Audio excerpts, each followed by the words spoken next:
ආයුබෝවන් සුබ දවසක් සූර දෙනාටම අද වීඩියෝ එකක් කරන්න හිටිය දවස් දෙකකින් ඉතින් වීඩියෝ ගේන්න බැරි වුණා මට.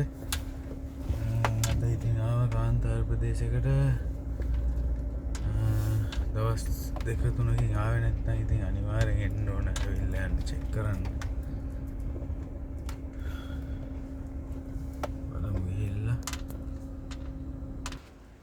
බලමු ඉතින් ඉස්සරලාම ජෙනරේටර් එක ඔන් කරගන්න හදන්නේ ඉතින්.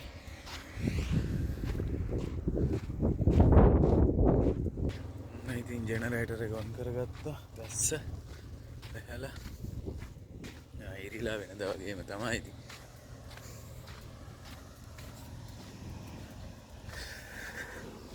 කිසි ප්‍රශ්නයක් නැතුව ඉතින් හැමදේම තියෙනවා. දවස්වල කාන්තාර ප්‍රදේශවල යන අය ඉතින් පරිස්සමෙන් අනිවාර්යෙන් හොඳට ජැකට් දාගෙන මාරම සීතලයි. අධික සීතලයි. නැත්තම් අසනීප වෙනවා. ඒ වගේ දේවල් එනවා. ඒකින්ද ප්‍රවේශමෙන් යන එන කට්ටිය අද අනිවාර්යෙන් වීඩියෝ එකක් දානවාමයි. මොකද දන්නවද මේ මට අපේ ලංකාවේ සහෝදරයෙක්ම මට මේ තර්ජනාත්මකව මට කිව්වා මේ වීඩියෝ දානවට මම බොරු දාන්නේ නැහැ. සමාජ මාධ්‍යයට එක බොරුවක්වත් දාලා නැහැ මේ වෙනතුරු. මම ඇත්ත දැම්මේ. අද එයාට අනිවාර්යෙන්ම මනවා. එයා වෙනුවෙන් වීඩියෝ එකක් දානවා. මොකද එයා මට කියලා තියෙනවා මේ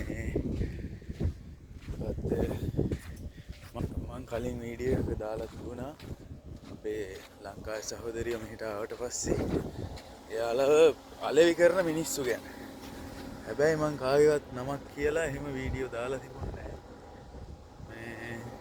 මේක නිසා එක්කෙනෙක්ට පොඩ්ඩක් ඒකට කේන්ති ගිහිල්ලා මෙසෙන්ජර් එකේ එයා මට සෑහෙන්න කුණුහරුපෙන් බැන්නා. මම මුකුත් කිව්වේ නැහැ. එයා කතා කරුවා ඒව පවා මගේ ළඟ එයාගේ වොයිස් පවා තියෙනවා. මම එයාට කිසිම දෙයක් කිව්වේ නැහැ. එයා සමහර විට ඒ වගේ ජාරවම් කරන කෙනෙක් වෙන. ඒක මට කිසි ප්‍රශ්නයක් නැහැ.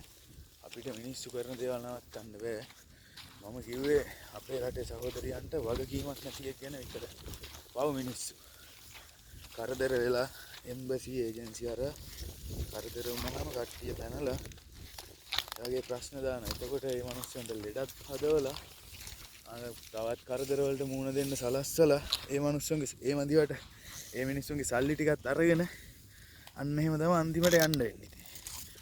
අන්න ඒකින්ද මම ඒ ගැන වීඩියෝ එකක් කරනවා කියලා තමයි මම ඒකේ දැම්මේ. එතකොට ඒක අහපු සහෝදරයෙක්ට හෙනට කේන්ති ගිහිල්ලා එයා මාත් එක්ක සෑහෙන රණ්ඩුවක් ඇල්ලුවා. මම එයාගේ ඔක්කොම විස්තර ටික දැනගත්තා ඊයේ. මගේ ළඟ එයාගේ වීඩියෝ පවා තියෙනවා.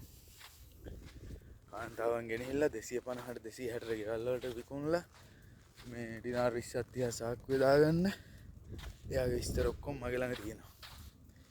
හැබැයි මම එහෙමයි කියලා එයාගේ මේ ආත්ම ගරුත්වයට හානි වෙන්න ඒ වගේ දේවල් මම කරන්නේ නැහැ. මොකද එයාගේ වයස හැටියට මම හිතන්නේ එයාටත් දරුවෝ ඇති, බිරිඳක් ඇති. ඒකින්ද මම එයාගේ ආත්ම ගරුත්වයට හානි වෙන හින්දා මම එයාගේ වීඩියෝ රෙකෝඩ් මොකුත් දාන්නේ නැහැ. මම එයාට වීඩියෝ එක පැහැදිලිව දාන්න. මම දැන් ඉන්නේ මේ මම ඉතින් දැන් වීඩියෝ කරන්න යන්නේ. එයාට අනිවාර්යෙන්ම රැ වෙලා එයාට වීඩියෝ එක දානවා. විස්තර දාන්නේ නැහැ. මොකද මේ එයාත් YouTube channel එක අයිතිකාරයෙක් නෙවෙයි. අයිතිකාරයෙක් YouTube channel එකක් කරන කෙනෙක්ගේ හොඳම හිතවතෙක්. එයා මාරම හිතවතෙක්. හරි කමක් නැහැ මේ මම එයාගෙනුත් එයාට කියන්න කියපු කෙනාටත් එක්කම මම අද වීඩියෝ එක දාන්න හවසට.